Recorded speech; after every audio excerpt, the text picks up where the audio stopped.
Up. But first, remember The Exorcist, one of the most frightening movies of all time. The fact that the story is real makes it even more horrifying. A story from the 1940s kept secret until now. For the first time ever on television, a priest who witnessed the actual ritual tells us the story. Matt Mahar reports. Strike terror lord into the beast. It was the movie that scared America stiff. Amen. A young girl living in Washington, D.C. is suddenly possessed by the devil. Doctors can't help, and only a Catholic priest can drive the demon away. But the fictional account was far from total fantasy. The plot was developed from what witnesses say was a real-life account of what happened to a 13-year-old boy who is still alive. Well, the bed was moving up and down. Chairs were turning over and all that sort of thing. Poor kid would be in the classroom, the desks would move around. This priest, Father Walter Halloran, helped perform the exorcism in 1949. The real exorcism took months, and when it was over, officials of the Catholic Church ordered the priest not to talk about it. But with the discovery of this shocking diary that chronicles the frightening events and the newly published book, Possessed by Thomas Allen, Father Halloran gave Inside Edition his first on-camera interview. I was always, absolutely convinced that this is real. The true story begins here in Mount Rainier, Maryland, a suburb of Washington, D.C. Witnesses say in 1949, the boy who has only been known as R or Robbie was taken over by Satan. The strange occurrences began in Robbie's home. First, there were eerie scratching sounds, then the feel of wind when there was none.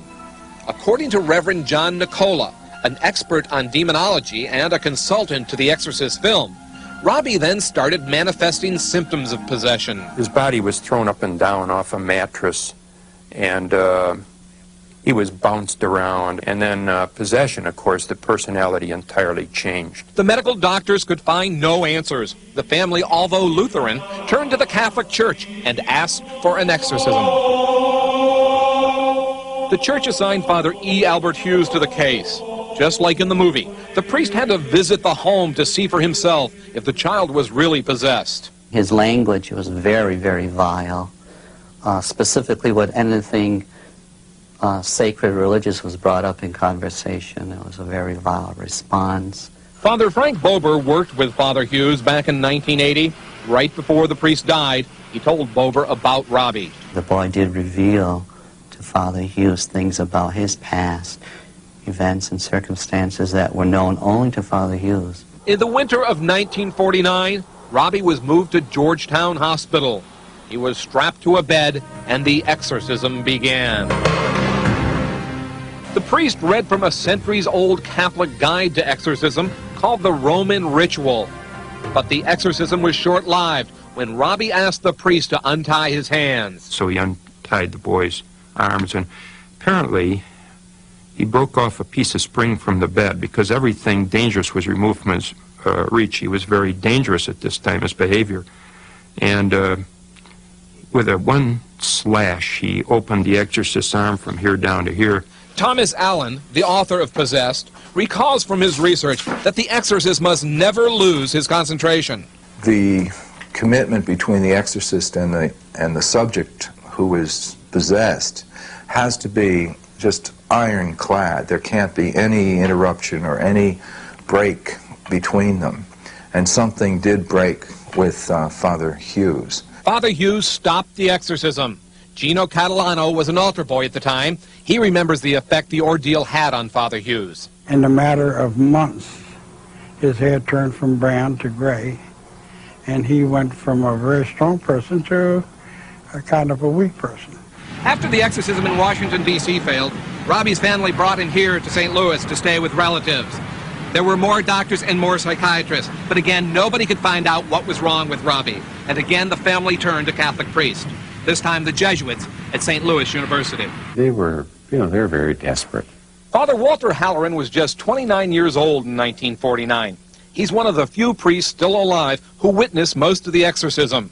Because he was a strapping athlete, he was recruited to restrain Robbie during the exorcism. His eyes were closed, and he was spitting all over and everything, and then he... By spitting all over, what do you mean? He'd spit right at you, and he's very accurate, too. So he'd hit you right in the face with spit? Oh, yeah. I used to use towels, put them around his arms so it wouldn't hurt him. And then he said, "You're hurting my arms." He said, "Would you please let go?" And I says, "Okay." So I let go, and he nailed me. And, Broke your nose? yeah. It was Father William Bowdern, Halloran's Jesuit superior, who was the primary exorcist.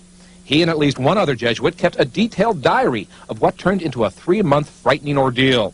The diary reads, "There was a shaking of the mattress, and a stool was thrown over R's bed." The bed was going up and down like this. The kid was lying there right in front of me, and I was kneeling. I had my elbows on the bed. Then generally things would develop and become more violent. According to both Halloran and the diary, when the priest would challenge the devil with prayer, holy water, or relics, large welts would appear on the boy's chest, sometimes spelling out words like hell. When they asked the demon how it would leave the boy's body, the word exit appeared with an arrow pointing to the boy's bowels. 1 second there was nothing on his chest, and then the next second the word is spelled out? Yeah. And how deep of an abrasion? Have you ever been really scraped with it like a thorn? It's the way they were. It was a lump. You were holding his arm, I was holding right? the kid. The kid couldn't have done anything, no. And there's no way he could have done that. There's no way somebody could have none. snuck into the room and scraped his chest. Oh, we were there. Yeah. And there was no way it could have been done. As the exorcism progressed at the church at St. Louis University, things got worse rather than better. And I was in a room one time when a holy water vial went flying. How did it go flying? Well, I don't know how it did, but it went flying. It was on a table, and then it was off the table. Robbie was moved to a psychiatric ward of Alexian Brothers Hospital, renowned at the time for their treatment of children with mental disorders. On Monday, April 19th, the day after Easter, the priest and brothers were exhausted. They had hoped and prayed that the devil would leave Robbie on Easter. But that Monday became the most violent day of the exorcism. Books, dishes, and a crucifix flew around the room.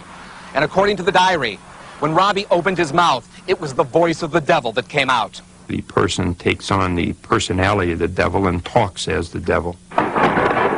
Robbie thrashed violently. The priest prayed harder than ever. After about 10 minutes, Robbie became calm and announced that the demon was gone.